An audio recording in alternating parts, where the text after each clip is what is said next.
Hello everyone, welcome to texture math. आज के session में हम सीएसएस से रिलेटेड एक और प्रॉपर्टी डिस्कस करेंगे जिसमें हम देखेंगे कि किस तरह से हम बैकग्राउंड अटैचमेंट प्रॉपर्टी का यूज करते हैं। ठीक है, अब बैकग्राउंड अटैचमेंट प्रॉपर्टी पढ़ने से पहले हमें पता होना चाहिए बैकग्राउंड इमेज कैसे सेट होती है, बैकग्राउंड पोजीशन, या फिर आप बोलो जो भी बैकग्राउंड से रिलेटेड बेसिक चीजें हम कवर कर चुके हैं उन सबका थोड़ा थोड़ा आपको आइडिया होना चाहिए। ठीक है, वो इसलिए क्योंकि जब हम बैकग्राउंड अटैचमेंट के बारे में पढ़ेंगे तो उस टाइम पे ये सब चीजें अगर पता होगी तो और इजी वे में आप चीजों को समझ पाओगे। ठीक है, तो मैं ये अज्यूम कर रहा हूं कि आप लोगों को आइडिया होगा कि कैसे बैकग्राउंड इमेज को लगाते हैं, बैकग्राउंड रिपीट क्या होता है, क्योंकि यही सब चीजें हम पहले ऐड करेंगे और फिर उसके बाद में बैकग्राउंड अटैचमेंट को पढ़ेंगे। ठीक है, तो इसीलिए मेरा एक रिकमेंडेशन है कि पहले वाले सेशंस आप पहले वॉच कर लो, क्योंकि ये जो पूरी सीरीज है एक प्रॉपर सीक्वेंस और सिंक में, तो अगर आप उसको सीक्वेंशियली ही फॉलो करोगे तो और भी ज्यादा इजी रहेगा आप लोगों के लिए ऑनगोइंग टॉपिक को समझना। क्योंकि अभी के लिए हमारा जो मेन टॉपिक रहेगा वो रहेगा कि कैसे बैकग्राउंड अटैचमेंट वर्क करता है। ठीक है, अब बात करते हैं कोड की। तो कोड अगर आप देखोगे बहुत ही सिंपल और स्ट्रेट फॉरवर्ड कोड है हमारे पास, जहां पे हमने एक टाइटल लिखा हुआ है हेड सेक्शन के अंदर, एक हेडिंग हमने डाली हुई है जहां पे लिखा हुआ है CSS cascading style sheets by texture math. ठीक है, अब हमें करना क्या है, देखो सबसे पहले तो मैं यहाँ पे एक और हेडिंग डालता हूं, बट उससे पहले आपको आउटपुट दिखा देता हूं। कुछ इस तरह से आउटपुट हमारे ब्राउजर पे आ रहा है, CSS cascading style sheets by texture math. अब हम क्या करेंगे, इसके बाद में एक और हेडिंग डालेंगे और वहां पे हमारा आज का टॉपिक रहेगा बैकग्राउंड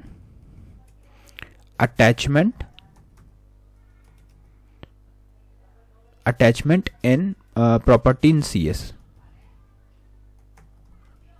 प्रॉपर्टी इन सीएसएस। ये हमारा आज का मेन टॉपिक है, background attachment property in CSS. ठीक है, अब हमें समझ में तो आ गया कि बैकग्राउंड अटैचमेंट क्या है। एक ऐसा एट्रीब्यूट है, एक ऐसी प्रॉपर्टी है जो कहीं ना कहीं इमेज से रिलेटेड है, बैकग्राउंड इमेज से रिलेटेड है ना। तो उसके लिए हमें पहले क्या चाहिएगा, एक ऐसा इमेज होना चाहिए जिसको हम बैकग्राउंड पे अप्लाई कर सकें। फिर उसके बाद में हम बैकग्राउंड अटैचमेंट को समझेंगे। तो डेफिनेशन से ही स्टार्ट करते हैं। तो अगर आपसे कोई पूछता है कि एक्चुअल में बैकग्राउंड अटैचमेंट है क्या, तो आप सिंपली उसको आंसर कर सकते हो उनको कि बैकग्राउंड अटैचमेंट एक ऐसी प्रॉपर्टी है सीएसएस की जो कंट्रोल करती है कि कैसे हमारा जो बैकग्राउंड इमेज है वो बिहेव करेगा जब भी यूजर स्क्रॉल करता है पेज को। ठीक है, तो जैसे ही आपको पता है कि आपने कोई इमेज सेट किया, उसके बाद में जब आप उस इमेज के साथ में किसी ब्राउजर के वेब पेज को स्क्रॉल करते हो तो उस इमेज को कैसे बिहेव करना है, क्या वो फिक्स रहेगी, क्या वो साथ में स्क्रॉल करेगी, अगर साथ में करेगी तो वो किस तरह से दिखेगा, और फिक्स रहता है तो क्या होगा। तो ये सारी चीजें समझने के लिए अब हमें एक इमेज को ऐड करना पड़ेगा। ठीक है, तो इमेज मैंने उसी फोल्डर में सेव किया हुआ है। अगर आपको मैं दिखाऊं तो यहाँ पे आपको एक इमेज दिखेगा tiger.webp, है ना। ये हमने लास्ट सेशन में भी यूज किया था। तो इसी इमेज को हम यूज करेंगे और इसके ऊपर बैकग्राउंड अटैचमेंट अप्लाई करेंगे। ठीक है, तो उसके लिए अब हम क्या करेंगे, यहाँ पे आपको सिंपली लिखना पड़ेगा क्या, इधर हम कुछ टाइटल वगैरह और नहीं डालते, इसको सिंपल ही रखते हैं, सीधा सीएसएस अप्लाई करते हैं। अब सीएसएस अप्लाई करने के लिए हमें पता है 3 मेथड्स हैं, या इनलाइन सीएसएस पे जा सकते हैं, इंटरनल पे जा सकते हैं और एक्सटर्नल पे जा सकते हैं। इस डेमो के लिए हम इंटरनल यूज करेंगे जिससे आपको सीएसएस और एचटीएमएल एक ही प्लेस पे दिख जाए। ठीक है, तो यहाँ पे अब हम क्या करेंगे, एक एंटर देते हैं, स्टाइल ऐड करते हैं और इस स्टाइल के साथ में हम क्या लगाएंगे, पहले एक इमेज लगाते हैं। ठीक है, तो इमेज किस पे लगेगी, बॉडी पे। तो बॉडी डाला, कर्ली ब्रेसेस को ओपन क्लोज किया और यहाँ पे अब लगाएंगे बैकग्राउंड, कलर की जगह बैकग्राउंड इमेज होना चाहिए। ठीक है, तो बैकग्राउंड इमेज और यहाँ पे आ जाएगा यूआरएल, और इस यूआरएल में इमेज का नाम जो है tiger.webp। इसको करेंगे सेव, वेब ब्राउजर को रिफ्रेश। जैसे ही हमने रिफ्रेश किया तो ये आपको इमेज यहाँ पे दिख रही है, बट एक ये रिपीटेड फॉर्म में। अब हमें पता है कि रिपीटेड फॉर्म को कैसे हटाना है, तो उसके लिए हम यहाँ पे लिखेंगे बैकग्राउंड रिपीट। ठीक है, और यहाँ पे लिख देंगे नो रिपीट, कि हमें ये रिपीटेशन नहीं चाहिए। अब अगर इसको रिफ्रेश करेंगे तो यहाँ पे आपको ये इमेज इस तरह से दिख रही है।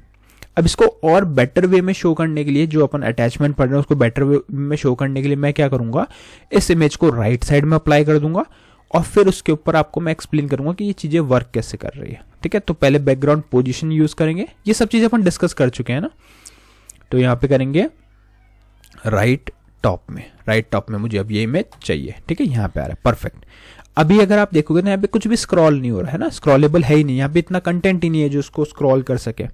तो अपन क्या करते हैं, एक पैराग्राफ ऐड करते हैं। तो यहाँ पे मैं एक पैराग्राफ ऐड करूंगा, क्यों कर रहे हैं ये अपन, जिससे स्क्रॉल अपने पास वहाँ पे स्क्रॉल बार आ जाए। अदरवाइज क्या है, ये जब तक स्क्रॉल बार नहीं आएगा तो हमें पता ही नहीं चलेगा कि ये क्या स्क्रॉल हो भी रही है नहीं हो रही है, और कैसे हम इसको अटैचमेंट के साथ यूज करेंगे। तो उसके लिए यहाँ पे एक पैराग्राफ, और इसमें मैं यही वाला टेक्स्ट जो है वो कॉपी कर लेता हूँ, जिससे थोड़ा सा हमारा टाइम सेव हो जाएगा। यहाँ पे ये प्रेजेंटेड बाय ये जो सब लिखा हुआ है ये अपना कॉपी हो गया। बस एक BR टैग डाल देते हैं हर लाइन पे, जिससे ये प्रॉपरली स्क्रीन पे हमें शो हो जाए एज ए पैराग्राफ। ठीक है, ये हमने यहाँ पे डाल दिया, सेव किया, वेब ब्राउजर को रिफ्रेश किया, तो अब आपको यहाँ पे दिख रहा है। बट अभी भी आप देख रहे हो कि पैराग्राफ है पर स्क्रॉलेबल नहीं है। क्यों? क्योंकि इसकी हाइट ही उतनी नहीं है। तो एक काम करते हैं, स्टाइल यहाँ पे इनलाइन CSS का भी यूज कर लेते हैं साथ में, और इधर हम डालेंगे हाइट डाल देता हूँ अभी के लिए 900 पिक्सल्स।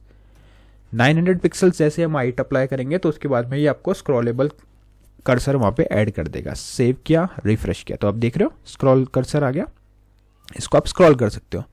तो अब जैसे ही मैं इस इमेज को स्क्रॉल कर रहा हूँ तो आप देख रहे हो कंटेंट के साथ में मेरी जो इमेज है वो भी स्क्रॉल हो रही है ना। जैसे मैंने इसको पेज डाउन किया, स्क्रॉल डाउन किया, तो ये जो मेरा कंटेंट है, ये पैराग्राफ है, हेडिंग है, ये सब तो स्क्रॉल हो ही रहा है, साथ में जो इमेज है वो भी उसके साथ में स्क्रॉल हो रही है। ठीक है, तो ये इसका डिफॉल्ट फीचर है। अभी तक हमने अटैचमेंट से रिलेटेड कुछ भी अप्लाई नहीं किया। तो इसका डिफॉल्ट फीचर क्या होता है, स्क्रॉल। इंटरव्यूज में क्वेश्चन आ सकता है कि इसकी डिफॉल्ट वैल्यू क्या है, तो आपको पता होना चाहिए कि इसकी डिफॉल्ट वैल्यू होती है स्क्रॉल।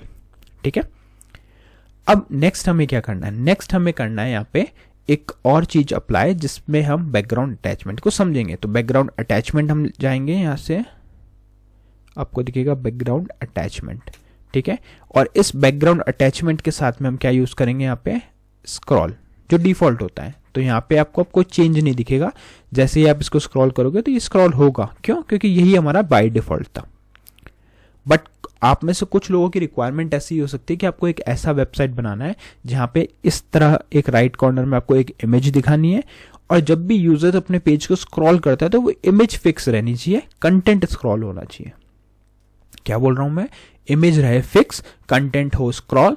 तो उस सिचुएशन में, उस कंडीशन में हम क्या यूज करेंगे, यहाँ पे स्क्रॉल की जगह हम यूज करेंगे फिक्स्ड। ठीक है, सेव किया, रिफ्रेश किया। अब क्या होगा, अब अगर मैं अपने पेज को स्क्रॉल करता हूं तो मेरा कंटेंट तो आप देख रहे हो स्क्रॉल हो रहा है, बट वो जो टाइगर का इमेज है वो फिक्स्ड है ना। पूरा कंटेंट आप देख रहे हो यहाँ से हाइड हो चुका, वो स्क्रॉल हो चुका, पर इमेज में कोई भी चेंजेस नहीं आया। ठीक है, तो नॉर्मली आप लोगों ने देखा होगा कोई ब्लॉग्स, कुछ ब्लॉग्स ऐसे होते हैं जहाँ पे जो भी ब्लॉग का नेम है या कुछ भी टेम्पलेट है वो यहाँ पे फिक्स रखते हैं, और इधर राइट साइड में जो कंटेंट है वो पूरा मूव होता रहता है लेफ्ट साइड में। तो वो किस वजह से होता है, वो होता है बैकग्राउंड अटैचमेंट की वजह से, कि अगर आपने बैकग्राउंड अटैचमेंट लगाया हुआ है तो उस केस में वो आपका उसके अकॉर्डिंग वर्क करेगा। जैसे अगर आपने कुछ भी नहीं लगाया तो बाय डिफॉल्ट वैल्यू क्या हो गई, बाय डिफॉल्ट वैल्यू हो गई हमारी स्क्रॉल। बट अगर कुछ लगाया है तो उस केस में क्या होगा, फिक्स्ड। ठीक है, अब कंफ्यूजन इस चीज का आपको नहीं होना चाहिए। ये जस्ट हमने हाइट इसलिए इंक्लूड किया जिससे कि हमारे पास ये स्क्रॉल वाला फीचर इनेबल हो जाए। अदरवाइज क्या आपको बहुत बड़ा पैराग्राफ लिखना पड़ता, तब जाके ये स्क्रॉल आपको शो होता है ना। और मुझे ये बस ये डेमो एक इमेज के लिए दिखाना था, अदरवाइज और भी बहुत ऑल्टरनेटिव वेज हैं, बट इसके लिए जस्ट मैंने एक ये सिंपलेस्ट वे मुझे लगा कि एक बार मैंने इसकी हाइट बढ़ा दी, और हाइट बढ़ाने के बाद में अब ये अपने को स्क्रॉल यहाँ पे शो कर रहा है। ठीक है, तो ओवरऑल हमने क्या देखा कि बैकग्राउंड अटैचमेंट अप्लाई कैसे होता है। दो वैल्यू हमने डिस्कस करी, बट अगर आप यहाँ पे बैकग्राउंड अटैचमेंट लिख के एंटर करोगे तो आपको और भी ऑप्शंस दिखेंगे। क्या क्या, local, scroll, inherit, initial, unset. अब ये जो इनहेरिट होता है उसमें तो क्या होता है, अगर पेरेंट सपोज एक पैराग्राफ एक चीज है उसके अंदर दूसरा, मतलब कोई भी नेस्टेड एलिमेंट है, तो उस नेस्टेड एलिमेंट में जो पेरेंट एलिमेंट पे फीचर्स होंगे वही सेम इनहेरिट हो जाएंगे किसमें, चाइल्ड एलिमेंट पे। तो ये आप ट्राई कर सकते हो खुद से, बट ओवरऑल जो मेनली हम यूज करते हैं वो रहता है एक तो फिक्स्ड और एक स्क्रॉल, जिसमें से स्क्रॉल क्या होता है, बाय डिफॉल्ट ही होता है, और फिक्स्ड जब हमारे को इमेज को फिक्स करना तो उस केस में हम क्या यूज करते हैं, फिक्स्ड। ठीक है, तो जैसे ही आप फिक्स्ड यहाँ पे अप्लाई करोगे तो आपकी जो इमेज है वो अब फिक्स हो जाएगी, कंटेंट के साथ मूव नहीं करेगी। ठीक है, तो ये दोनों आपको डिफरेंसेस पता होने चाहिए कि फिक्स्ड क्या होता है और स्क्रॉलेबल क्या होता है। ठीक है, अब बाकी जो पॉसिबल वैल्यूज आपको यहाँ पे दिख रही है वो आप खुद से ट्राई करो। इन केस कुछ भी इश्यू होता है तो आप मुझे पिंग कर सकते हो कमेंट में, क्योंकि अभी प्रॉब्लम क्या है कि अपन CSS के अगर ऐसे एक एक फीचर कवर करेंगे तो बहुत ज़्यादा टाइम लग जाएगा। इसलिए मैं जो पॉपुलर चीज़ें हैं वो आपको बता रहा हूँ, बट डोंट वरी, इंटरव्यूज में इसके रिगार्डिंग क्वेश्चन अगर आते हैं तो आप इजीली आंसर कर पाओगे, ठीक है। क्योंकि फिक्स्ड है, स्क्रॉल है, ये मेनली इसी वे में अपन यूज़ करते हैं। स्क्रॉलेबल होता है तो फिक्स करने के लिए इसको यूज़ करते हैं, ठीक है। तो आज के सेशन में हमने बस देखा कि कैसे हम बैकग्राउंड अटैचमेंट का यूज़ करते हैं। इसको यूज़ करने के लिए हमने बैकग्राउंड इमेज, रिपीट और पोजीशन का यूज़ किया और फिर उस अकॉर्डिंग चीज़ें अप्लाई की, ठीक है। नेक्स्ट सेशन में हम बाकी टॉपिक डिस्कस करेंगे। So thank you for watching tech Sharmit.